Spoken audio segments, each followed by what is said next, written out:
انسداد دہشت گردی عدالت اسلام آباد نے 26 نومبر سنجانی جلسہ، سپریم کورٹ کے باہر احتجاج اور دیگر مقدمات میں پی ٹی آئی رہنماؤں کی 230 سے زائد ضمانت کی درخواستوں میں ملزمان کی ضمانتوں میں 29 اکتوبر تک توسیع کر دی۔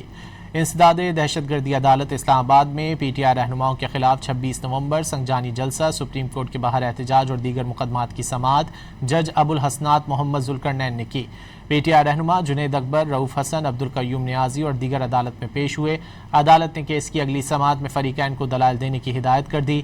عدالت نے پی ٹی آئی رہنماؤں کی 230 سے زائد ضمانت کی درخواستوں میں ملزمان کی ضمانتوں میں 29 اکتوبر تک توسیع کر دی۔ پی ٹی آئی رہنماؤں کے خلاف تھانہ ترنول، رمنا، آبپارہ، سیکریٹریٹ اور دیگر میں مقدمات درج ہیں۔